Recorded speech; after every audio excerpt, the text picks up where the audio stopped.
All right, gamers, it's time to dive into some hidden gems that you absolutely need to experience. Today we're focusing on linear games, those tightly crafted experiences that take you on a guided journey from start to finish, often with compelling narratives and focused gameplay. These titles might not be the open-world blockbusters everyone's talking about, but trust me, they're worth every second of your time. Without further ado, let's get started. First up, we've got Anima Gate of Memories. Based on a tabletop RPG, this game throws you into a dark fantasy world that's both beautiful and unsettling. You can control two characters in the game, Ergo and the Bearer of Calamities. This dual character system isn't just a gimmick, it's central to both the gameplay and the story. The combat is fast-paced and fluid, reminiscent of Devil May Cry or Bayonetta, but with RPG elements layered on top. It takes some getting used to, but once you master it, pulling off combos and switching between characters mid-fight feels awesome. The world of Anima is where this game really shines. It's a place of dark magic, ancient secrets, and moral ambiguity. The art style is striking, with each area feeling distinct and memorable. From crumbling Gothic cathedrals to otherworldly realms, the environments are a joy to explore. The story is complex and mature, dealing with themes of identity, duty, and the nature of good and evil. It can be confusing at times, especially if you're not familiar with the Anima universe, but it's rewarding for those who invest in it. Anima Gate of Memories isn't perfect. The voice acting can be hit or miss, and some of the platforming sections can be frustrating. But if you're looking for an RPG that's off the beaten path, with deep lore and challenging gameplay, this is definitely one to check out. Next up, let's talk about Child of Light. This game is like a playable fairy tale, and I mean that in the best way possible. The first thing that hits you is the visuals. It's like a watercolor painting come to life. Every frame could be hung on a wall, but Child of Light isn't just a pretty face. It's got substance to back up its style. You play as Aurora, a young princess trying to save her kingdom, and the story unfolds like a storybook, complete with dialogue written in rhyme. It could have been cheesy, but it's done so well that it adds to the fairy tale charm. The combat system is also worth mentioning. It's turn-based, but with a twist. There's a timeline at the bottom of the screen, and positioning on this timeline is crucial. It adds a layer of strategy that keeps battles engaging throughout the game. And let's not forget about Igniculus, your Firefly companion. Not only is he crucial in puzzles and exploration, but a second player can control him in combat, making this a great co-op experience. The soundtrack is hauntingly beautiful and perfectly complements the game's atmosphere. Child of Light is one of those rare games that appeals to both hardcore RPG fans and those new to the genre. It's a relatively short RPG, about 10 to 12 hours, but it's a journey well worth taking. Now, for something completely different, we have South Park: The Fractured But Whole. Even if you're not, the solid RPG mechanics make it worth checking out. This game takes everything that made the Stick of Truth great and cranks it up to 11. The premise is hilarious. The kids of South Park are playing superheroes, and of course, it spirals into a town-wide adventure. The attention to detail is insane. It looks and sounds exactly like an episode of the show, but you're in control. The combat system is where this game really shines. It's a grid-based tactical RPG, kind of like XCOM, but with fart jokes. And speaking of farts, they're not just for laughs, they're a crucial game mechanic. Only in South Park, right? The game pokes fun at superhero tropes, RPG conventions, and pretty much everything else in typical South Park fashion. It's crude, it's offensive, but it's also surprisingly smart in its satire. The writing is sharp, the voice acting is spot on, and the game is packed with references that'll delight fans of the show. Fair warning though, if you're easily offended, this might not be the game for you. But if you can handle South Park's brand of humor, then don't skip this. It's not often you find a licensed game that's this good, let alone one that stands on its own as a solid RPG. Next up, we have the Technomancer. Set on Mars long after human colonization, this action RPG throws you into a world of warring corporations, mutants, and of course, Technomancers, mages who can harness electricity. The first thing that will strike you about this game is its world building. The developers have created a rich, detailed universe that feels lived in and complex. The combat system is deep and satisfying too, allowing you to switch between 3 different fighting styles on the fly. You can be a staff-wielding warrior one moment and a knife-throwing rogue the next. And of course, there's the technomancy. Unleashing electrical attacks never gets old. The story is where the game really shines. It's a sprawling tale of political intrigue, personal discovery, and the struggle for survival on a harsh planet. Your choices matter, affecting not just the main story, but the fates of your companions as well. Speaking of companions, they're well written and have their own quest lines that are worth exploring. Now, I'll be honest, the game can be a bit rough around the edges. The animations aren't always smooth, and some quests can feel a bit repetitive. But if you can look past these flaws, you'll find a deep, engaging RPG that offers dozens of hours of gameplay. If you're a fan of BioWare's older games or the Gothic series, the Technomancer is definitely worth checking out. Next, we have the Sexy Brutale. And don't let the name fool you. This game is one of the most unique puzzle experiences I've ever had. Picture this. You're at a masquerade party in a mansion and you're stuck in a time loop where guests are being murdered over and over. Your job? Figure out how to save them. The art style is this gorgeous cartoony take on 1920s aesthetics, and it's backed up by a jazzy soundtrack that perfectly sets the mood. And what really blew me away was the puzzle design. Each guest murder is a complex series of events, and you have to observe, learn, and intervene at just the right moment to save them. It's incredibly satisfying when you finally crack a case. And the story? It starts off quirky and fun, but as you unravel the mystery, it goes to some surprisingly deep and emotional places. This game is one of those games that proves you don't need a massive budget to create something truly innovative and memorable. If you're tired of the same old game mechanics and want something that'll really make you think, you owe it to yourself to check this one out. Next up, we've got Sea of Solitude. In the game, you play as Kay, a young woman who wakes up to find herself transformed into a monster in a submerged city. As you explore this waterlogged world, you encounter other monsters, each representing different aspects of loneliness and mental health struggles. The visual design of Sea of Solitude is striking. The world shifts between vibrant, sun-drenched scenes and dark, oppressive storms, mirroring Kay's emotional state. The monster designs are both beautiful and unsettling, each one a physical manifestation of inner turmoil. Gameplay-wise, it's a mix of light platforming, puzzle solving, and exploration. You'll be navigating through the flooded city, avoiding danger, and trying to help the other monsters you encounter. Apart from this, the story of the game is quite unique. It deals with themes of depression, anxiety, and loneliness in a way that's both sensitive and impactful. The game doesn't shy away from difficult topics, but it presents them in a way that's relatable and ultimately hopeful. Sea of Solitude is more about the experience, the emotion, and the message it's trying to convey. If you're looking for a game that'll make you think and feel, maybe even help you process some of your own emotions, Sea of Solitude is definitely worth your time. Moving forward, we have Forgotten Anne. This is a visual feast with hand-drawn animations that look like a Studio Ghibli film come to life. You play as Anne, an enforcer in the Forgotten Lands, a world where lost objects come to life. The premise alone is intriguing, but the way the game explores themes of memory, purpose, and identity is truly impressive. Gameplay-wise, it's a mix of platforming, light puzzle solving, and decision-making. The puzzles revolve around manipulating Anima, the energy that powers the Forgotten Lands, and they're satisfying without ever becoming frustrating. What really sets Forgotten Anne apart is its storytelling. The world building is top-notch, creating a place that feels both whimsical and melancholic. The characters you meet, from a sentient scarf to a rebellious teddy bear, are memorable and well-voiced. And the choices you make throughout the game have real consequences, affecting both the story and how other characters perceive Anne. The soundtrack deserves special mention.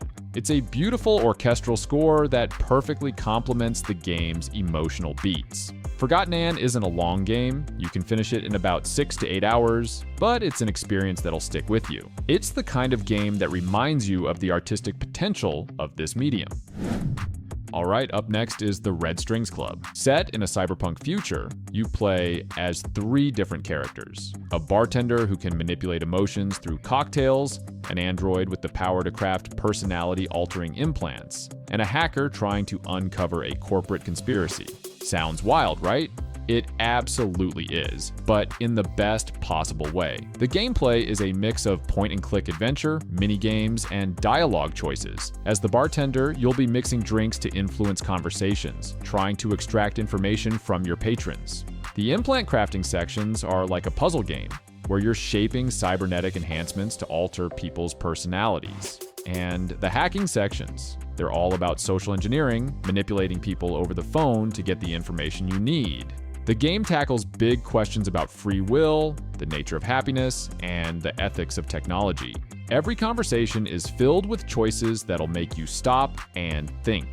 And the best part is that there are no clear-cut right or wrong answers. The game respects your choices and follows through on their consequences. The pixel art style is gorgeous, capturing the neon-soaked cyberpunk aesthetic perfectly. Compared to the previous game, the Red Strings Club is on a bit shorter side. You can finish it in about 4 to 5 hours. If you're into cyberpunk, philosophical questions, or just want a game that'll make you think, the Red Strings Club is an absolute must-play.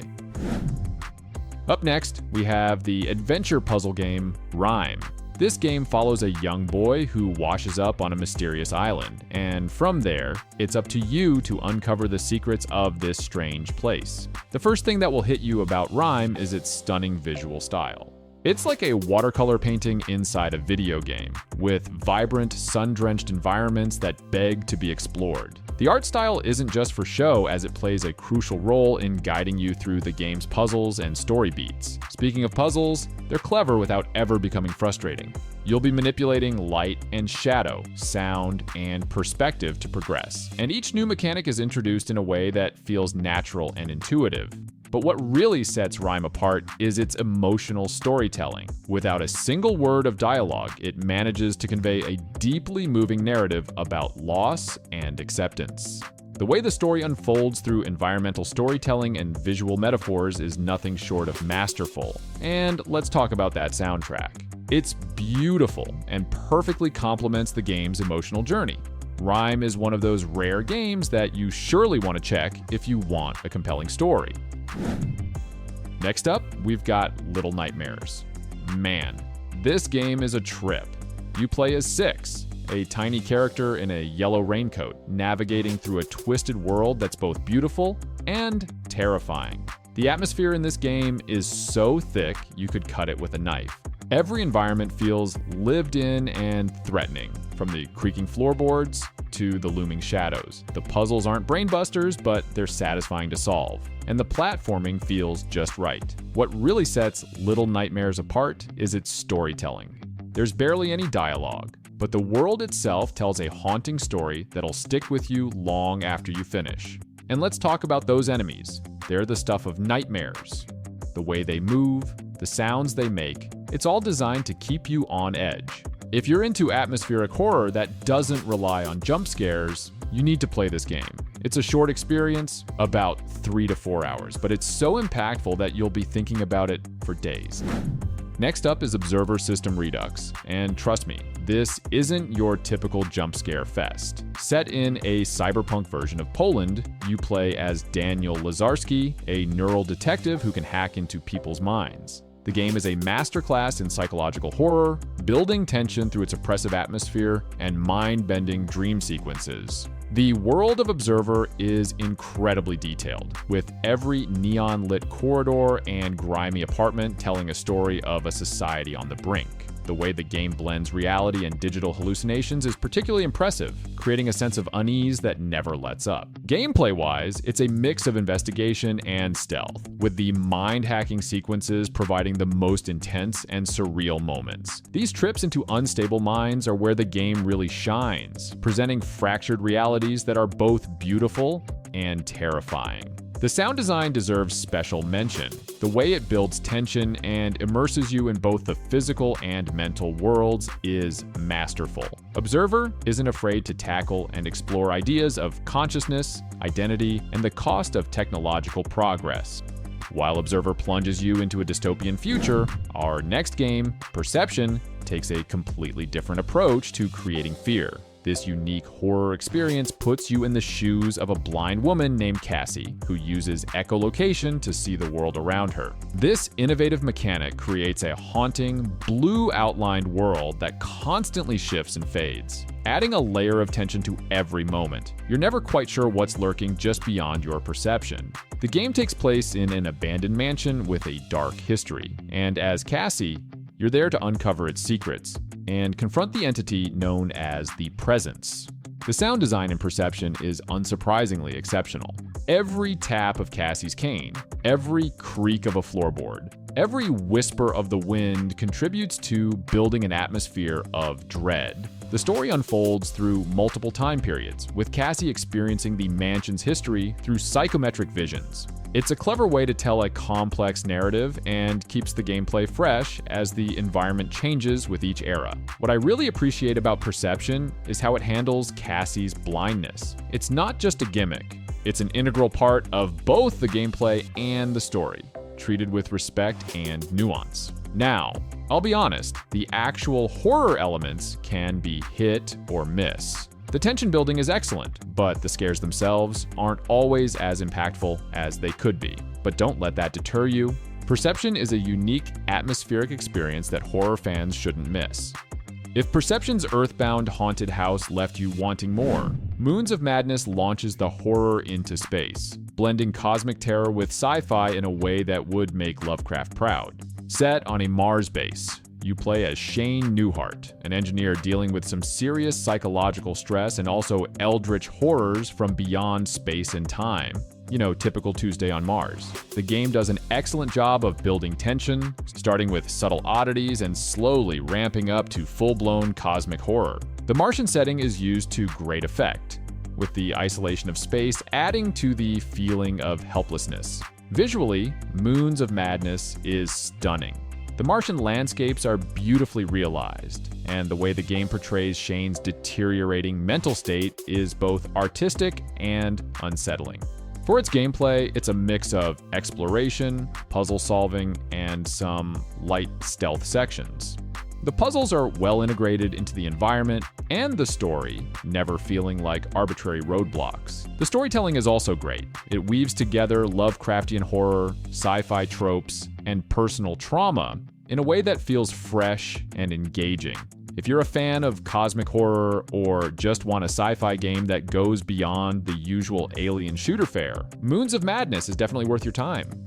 Moons of Madness might have taken us to Mars, but our next game, Syndrome, proves that sometimes the most terrifying frontier is the cold emptiness of deep space. Set aboard a seemingly abandoned spaceship, Syndrome channels the claustrophobic terror of classics like Dead Space and System Shock. You wake up from cryosleep to find most of the crew dead and the survivors changed. The game does an excellent job of building tension from the get-go. The ship feels oppressive and dangerous, with tight corridors and flickering lights creating a constant sense of unease. The sound design is particularly effective, with every distant clang or inhuman screech setting your nerves on edge. Syndrome presents the old-school survival horror. Resources are scarce, enemies are tough, and running is often your best option. The combat, when you do engage in it, feels weighty and desperate. Syndrome's focus on player choice is what makes this game unique. These choices, along with a branching narrative, give the game replay value beyond a single playthrough. Visually, the game is impressive, especially for an indie title. The detailed environments and unsettling enemy designs contribute greatly to the atmosphere. Surely, this game is one of the rare games that you should play if you're a horror fan. Syndrome's claustrophobic horror might have your heart racing, but if you're looking to shift gears while keeping your mind engaged, the Swapper offers a different kind of tension, trading jump scares for mind-bending puzzles. This atmospheric platformer challenges you to navigate a derelict space station using your own clones. You're on an abandoned space station, armed with a device that lets you create clones of yourself and swap between them. Sounds simple, right? But the way this mechanic is used for both puzzles and storytelling is nothing short of genius. The puzzles start off straightforward, but quickly ramp up in complexity. You'll be creating multiple clones, swapping between them in midair, and using them to reach seemingly impossible places. It's the kind of game that makes you feel like a genius when you solve a particularly tricky room. The game tackles some heavy philosophical themes about consciousness and identity, and it does it in a way that's both thought-provoking and unsettling. The visuals are stunning, with environments crafted from clay models and everyday objects, giving the game a unique handmade feel. And the sound design? It's perfect. The sparse use of music and the echoing sounds of the space station create a sense of isolation that's palpable. If you're into sci-fi that makes you think, wrapped up in challenging gameplay, The Swapper is a must-play. Next up, we have Black the Fall. This game flew under a lot of people's radars, but it's a gem that deserves more attention. Set in a communist dystopia, you play as a machinist trying to escape an oppressive industrial complex. The first thing that will hit you is the atmosphere. It's bleak, oppressive, and incredibly effective. The game uses a limited color palette, mostly blacks and reds, to create a world that feels suffocating and dangerous. It's a puzzle platformer that'll test both your brain and your reflexes. You'll be manipulating machinery, avoiding guards, and using a laser pointer, which becomes way more useful than you'd think to progress. What I love about Black the Fall is how it tells its story through the environment. There's no dialogue, no cutscenes. Everything you learn about this world comes from what you see and experience. And let me tell you, it's a brutal world. The puzzles can be challenging, sometimes frustratingly so, but they're always satisfying to solve. And as you progress, the game opens up both in terms of environments and storytelling. It's not a long game, but it's one that'll stick with you. If you're into dystopian settings and games that make you think, both in terms of puzzles and themes, Black the Fall is definitely worth your time. From the oppressive industrial settings of Black the Fall, the Gardens Between feels like a breath of fresh air. This time-bending puzzle game swaps gritty realism for whimsical, dreamlike islands filled with oversized everyday objects, exploring themes of childhood friendship and memory. You control two friends, Irina and Frent, as they navigate surreal islands filled with objects from their shared memories. The twist? You're not directly controlling the characters, but the flow of time itself. Moving time forward and backward is the key to solving puzzles and progressing through the story. The art style is absolutely gorgeous, with each island being a vibrant, dreamlike landscape filled with oversized everyday objects. What really struck me about this game is how it uses its time manipulation mechanic to explore themes of memory and growing up. As you progress, you'll uncover moments from Irina and Frent's friendship, both joyful and bittersweet. The puzzles are clever and satisfying to solve, gradually increasing in complexity without ever becoming frustrating. It's not a long game, you can finish it in about 3 to 4 hours, but it's an experience that'll stick with you long after the credits roll. Next on the list is Creaks. This game is a masterclass in atmospheric storytelling and clever puzzle design. You play as a young man who discovers a vast, mysterious world hidden behind his bedroom wall, populated by bird-like creatures and menacing mechanical monsters. The first thing that strikes you about Creaks is its stunning hand-drawn art style. The animation is smooth and characterful, bringing the strange inhabitants of this world to life. Gameplay-wise, Creaks is all about manipulating light and shadow to solve puzzles. The mechanical monsters that threaten you can be turned into harmless furniture by shining light on them, and much of the game revolves around cleverly using this mechanic. The puzzles start simple, but gradually increase in complexity.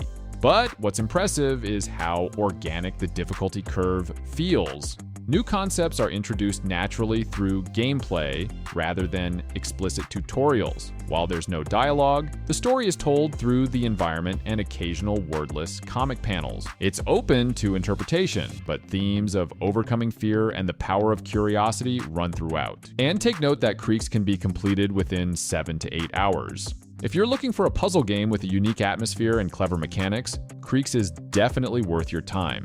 And speaking of unique atmospheres, Seventh Sector plunges us into a cyberpunk dystopia that'll make you feel like you're in a digital fever dream.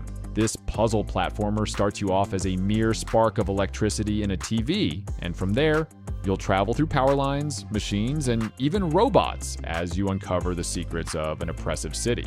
The game paints a picture of a grim, oppressive future through its detailed pixel art and ambient sound design. The city feels alive, or perhaps more accurately, barely alive, with subtle background animations and environmental storytelling. Seventh Sector is all about solving puzzles to progress. These range from simple logic puzzles to more complex scenarios involving timing, physics, and even some light programming. The way you traverse the environment is unique too. As a spark of electricity, you can jump between power lines and machines, giving you a unique perspective on the world. Later, you'll inhabit other forms, each with their own abilities and limitations. The story of Seventh Sector is subtle but intriguing. There's no dialogue or text.